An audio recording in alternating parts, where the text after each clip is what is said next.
Diane Keaton's working script for Annie Hall, a David Hockney print, and a multi-generational sketchbook. Hello and welcome to the Antiquarian Outlook for week 24 of 2026, starting June 8th. I'm Spencer W. Stuart. Details below about my collection advisory services, but let's get on to last week's results. Monday, Bonhams had the Diane Keaton collection, Architecture of an Icon. There were 3 sales through the week, however we'll just focus on one today. There were 50 items offered in this auction, of which 48 sold, making for a 96% sell-through rate. Highest price realized was lot 43. This mimeograph copy of the Annie Hall script from 1977. Estimates were set at $2,000 to $4,000 US, realizing just under $350,000 US. On to Tuesday, Bearnes, Hampton, and Littlewood had antiquarian book auction. There were 521 lots offered, of which 362 sold, making for a 69% sell-through rate.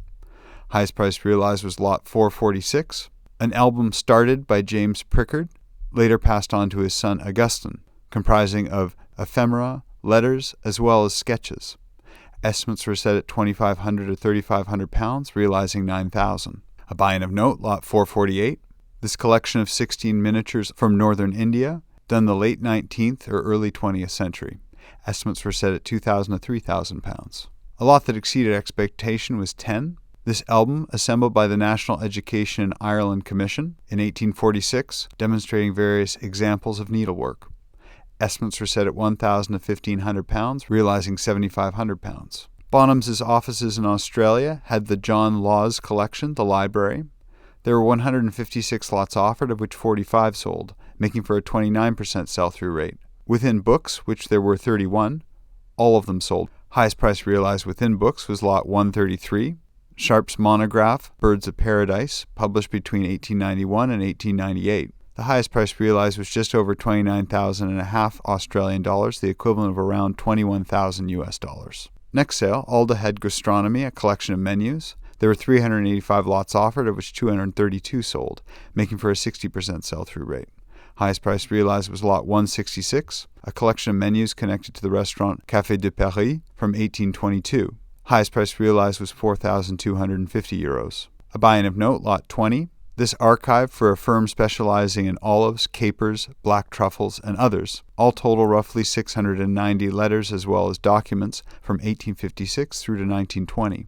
Estimates were set at €6,000 to €8,000. On to Wednesday, Art Curial had the Library of Denis Comar. There were 249 lots offered, of which 181 sold, making for a 73% sell-through rate. Highest price realized was lot 1. This polychrome panel, done by Denon and Nivar, from between 1935 and 1937.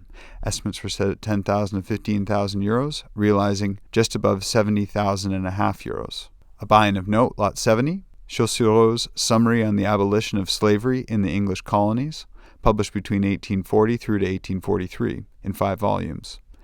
Estimates were set at €5,000 to €8,000. A lot that exceeded expectation was 158. Sullivan's The Hindus, published between 1808 to 1812 in 4 volumes.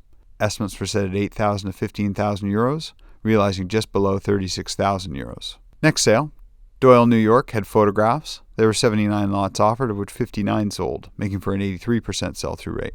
Highest price realized was lot 55, Muni's White Flag After Jasper Johns, done in 2012. Estimates were set at $50,000 to $60,000, realizing $44,800. A buy-in of note, lot 20, Bertinsky's Stepwell No. 2, done in 2010, however printed in 2013. Estimates were set at $25,000 to $35,000. A lot that exceeded expectation was 29, Bruce Davidson's Untitled Subway New York. Estimates were set at $4,000 to $6,000, realizing just above $11,500. Next sale, Forum Auctions had an online sale, the Reference Library of Marlborough Fine Arts. There were 158 lots offered, of which all of them sold. Highest price realized was lot 61, a complete portfolio published in 1931, related to Gustav Klimt. Estimates were set at £3,000 to £5,000, realizing $16,000. Next sale, RR Auctions had fine autographs and artifacts featuring World War II. There were 446 lots offered, of which 326 sold, making for a 73% sell-through rate. Highest price realized was lot 201, a letter issued by the Secretary of the Treasury, Alexander Hamilton, clarifying the enforcement of the 1790 Tonnage Act. Bidding was set to start at $8,000, realizing $54,811. A lot that exceeded expectation was 55, a letter written by Fleet Admiral Nimitz to the parents of the Sullivan brothers. Bidding was set to start at $2,000, realizing $23,500. Next sale, Pierre Berger had Antiquarian and Modern books. There were 126 lots offered, of which 19 sold, making for a 15% sell-through rate. Highest price realized was lot 31, 2 books, Francis Bacon's Natural History from 1631, as well as Boudin's 6 books on the Republic, published in 1579. Estimates were set at 400 to 600 euros, realizing 400. A buy-in of note, lot 60, Victor Hugo's Les Miserables from 1862. Estimates were set at 400 to 600 euros. Next sale, Chiswick Auctions had prints and multiples. There were 315 lots offered, of which 239 sold, making for a 76% sell-through rate. Highest price realized was lot 128, a handmade print done by David Hockney, still life with curtains, from 1986. Highest price realized was £26,460. 3 buy-ins of note, lot 202, a print by Barbara Kruger, 267, a print by Bob Dylan, and 295, a print by the Connor brothers. All estimates set at £3,000 to £5,000. Next sale, Swan Galleries had maps and atlases, natural history, and color plate books. There were 282 lots offered, of which 276 sold, making for a 98% sell-through rate. Highest price realized was lot 162, Ortelius' Theatron from 1601. Estimates were set at $40,000 to $60,000, realizing $36,000. A lot that exceeded expectation was 4, Magnus's Bird's Eye View of the City of Annapolis from 1864. Estimates were set at $1,500 to $2,000, realizing $14,000. Next sale, Thompson Ruddock Auctioneers had antiquarian and collectible books. There were 303 lots offered, of which 267 sold, making for an 87% sell-through rate. Highest price realized was lot 95, Godwin's Things as They Are, or The Adventure of Caleb Williams in 3 volumes, inscribed. Highest price realized was £900. A buy-in of note, lot 169, Tallis's The Illustrated Atlas and Modern History of the World, published around 1851. Estimates were set at £2,000 to £2,500. Next sale, PBA Galleries had the Klaus Werner Collection of Pacific Voyages, Part 2. There were 220 lots offered, of which 169 sold, making for a 77% sell-through rate. Highest price realized was lot 24, Ledyard's A Journal of Captain Cook's Last Voyage, published in 1783. Estimates were set at $5,000 to $8,000, realizing $6,250. A buy-in of note, lot 30, Bartolosi's hand-colored engraving, The Death of Captain Cook from 1784. Estimates were set at $7,000 to $10,000. Next sale, Potter & Potter Auctions had vintage posters featuring the collection of Michael Corsi. There were 519 lots offered, of which 440 sold, making for an 85% sell-through rate. Highest price realized was lot 286, Skolnick's iconic poster for the Woodstock Festival from 1969. Estimates were set at $3,000 to $5,000, realizing $4,800. A buy-in of note, lot 16, Cassandra's Bonal poster from 1935, a lithograph. Estimates were set at $800 to $1,200.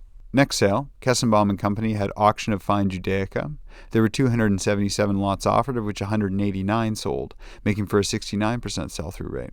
Highest price realized was lot 92, a single manuscript leaf connected to the Exodus, believed to be done between the 9th and 10th century. Estimates were set at $60,000 to $90,000, realizing $78,000. A buy-in of note, lot 215, this Torah owned by Baron Nathan Meyer Rothschild, published in 1774. Estimates were set at $12,000 to $18,000. A lot that exceeded expectation was 78, the personal papers and manuscripts connected to Rabbi David Rabinowitz. Estimates were set at $1,000 to $2,000, realizing $32,000. Next sale, Bukowski's had curated photographs. There were 24 lots offered, of which 15 sold, making for a 62.5% sell-through rate. Highest price realized was Grunstein's Wunderfaust from 2013.